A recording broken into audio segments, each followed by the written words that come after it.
My name's Tara. I'm a cognitive behavioural therapist at the statewide gambling therapy service here in South Australia.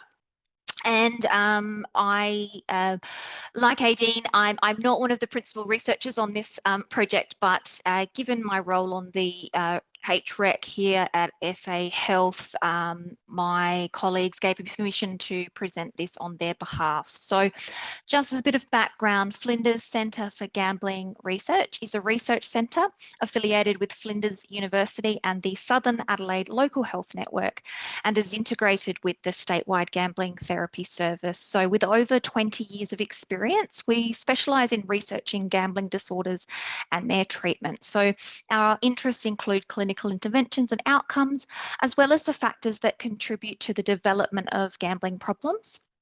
We focus on policy, factors influencing gambling uptake, and interventions to support individuals and families affected by gambling disorders.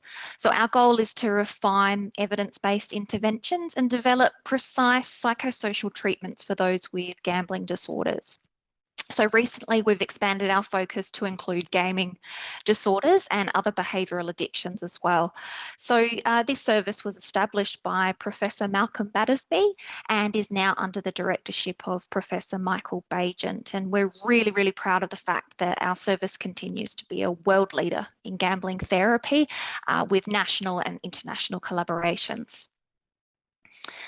So the question we're asking, does a therapist-assisted AI chatbot increase SA gamblers' awareness of risky gambling behaviours and overcome barriers to seeking help? So as per the application introduction that was lodged, research indicates that cognitive behaviour therapy is an effective intervention for gambling disorder. However, a few people, only 5 to 10%, with risky gambling actually access help services.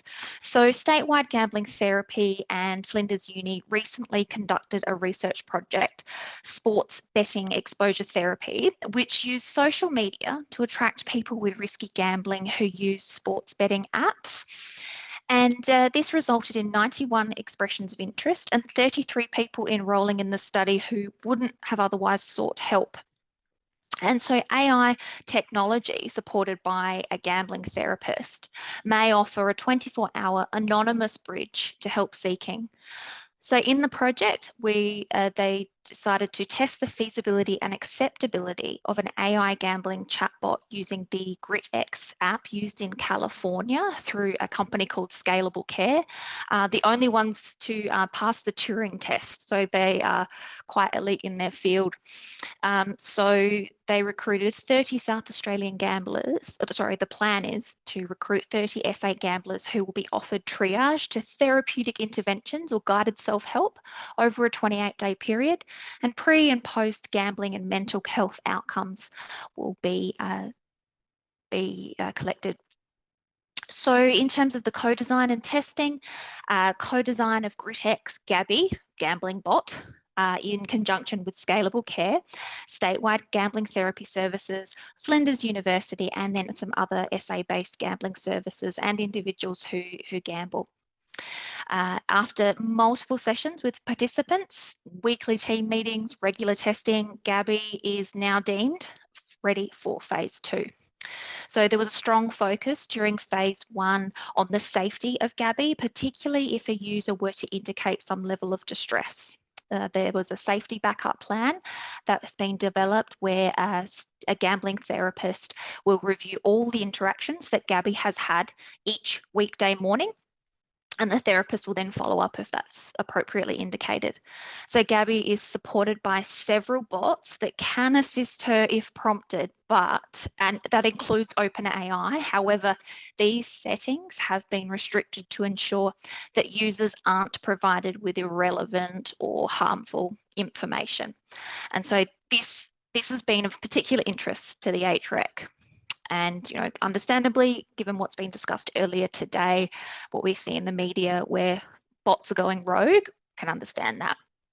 So the feasibility trial, in terms of phase 1, the approval was granted by Southern Adelaide Local Health Network, HREC, on the condition that amendments be lodged to seek approval for then the phase 2 trial. So approval for phase 2 is still pending, further to recommendations by the SALN HREC. So some of the amendments considerations to be made for Gabby and emerging AI research. So an in-person demonstration at the HREC was requested and conducted to allow panel members the opportunity to see her, Gabby, in action and ask questions. And this allowed for significantly improved understanding across the panel, allayed a lot of fears. Concerns were raised regarding risk, and although it was detailed in the report, panel members raised concerns about the potential risk component. So again, bringing up that element of conservatism. So members were concerned about Gabby's capacity to recognise subtle comments from users that might indicate risk as opposed to outright statements.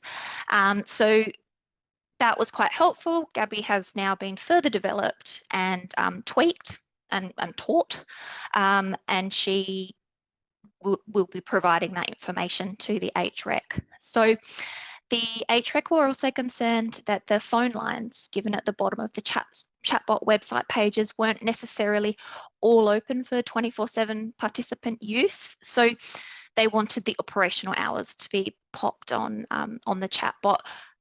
That maybe raised the question myself in reviewing this: do we need to have more focus on having mental health professionals on our HRECs, given the knowledge of what services are available in crisis situations? So the final point that was raised was that HREC members raised concern about the monitoring of the responses when going live. There is the view that it would be safer to only have Gabby available when a clinician can closely monitor responses from 9 to 5 p.m. The research team has been invited to provide rationale for going live 24/7, and previous studies supporting the team stance will be provided.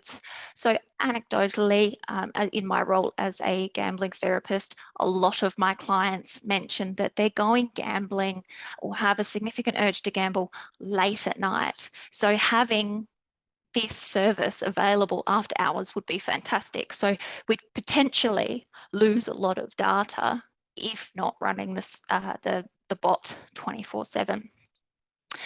So I'm looking at the time. I was going to discuss a bit further about how the AI is such a new and emerging field. It's a really limited research pool at the moment. I've talked about the mental health experience potentially being something to address on HRECs, and the focus on risk responsibility.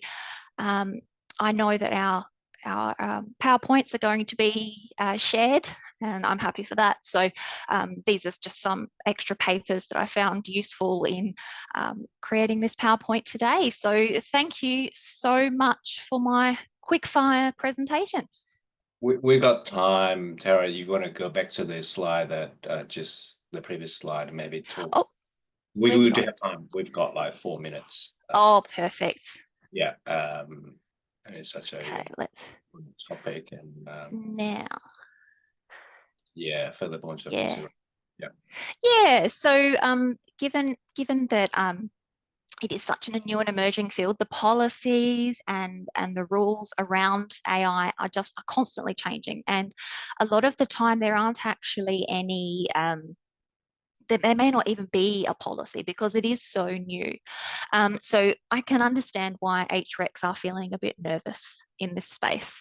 They don't want to set a lax precedent. They want to be really making sure they're on top of things.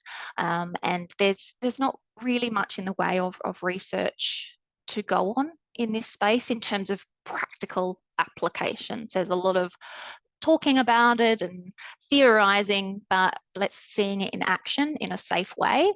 So we're really trying to be on the front foot at the moment. And yeah, as I mentioned, I think HREC's having a real focus, or at least trying to get more mental health professionals onto their committees would be incredibly helpful, especially not just from a risk perspective, but understanding of measures and tools to understand participants. And yeah, just having, I think committees would benefit from having a little bit more understanding, or at least there being some more clarity in terms of AI, in terms of the risk responsibility. But again, that was mentioned earlier today, which was really, really helpful. So thank you so much. We do have time for questions, so thanks Yes. for going through I'll that. just stop sharing. But your comment about, which is quite interesting, because obviously gamblers who, wanting access or gambling late at night, get access. Has there been any, in terms of services? I mean, we're struggling with, from what I understand, having services during, the business hour, let alone sort of the after hours services. Has that been sort of part of the program, or, from this, perhaps you can generate evidence to call for services. It's a bit like Lifeline, but So there is a gambling helpline 24/7. yeah, but does that is available. But in terms of linking to the bot that you're working on, so if it were to go out into the mainstream space, they would have that capacity. But as a service, the gambling helpline does also know how to refer to our service, at least here in South Australia. Okay. Yeah. So, a lot of people who maybe aren't quite sure if they want a referral, Gabby provides psychoeducation as well, and community resources as well, particularly if the person said, hey, I've got no food, I've spent all my pay. Yeah. Gabby will share community resources in the area for food banks and other services. You got feedback from the user, or yeah, so got lots of feedback from users. I was in phase 1 as a clinician, and yeah, the way that Gabby has grown and developed since phase 1, it's quite remarkable. So it's very, very good flow. Yeah. Well, that's good to hear, because I don't know about sort of everyone else, but my experience with telco's chatbot, which will nameless, it's just driving. It's like, I want to see a real person, because the chatbot itself is quite sort of rudimentary and doesn't actually. So and just as another quick side note, the team have really focused on training Gabby with colloquialisms as well, so that she can really understand those subtle parts of our very classic Australian lingo. Yes.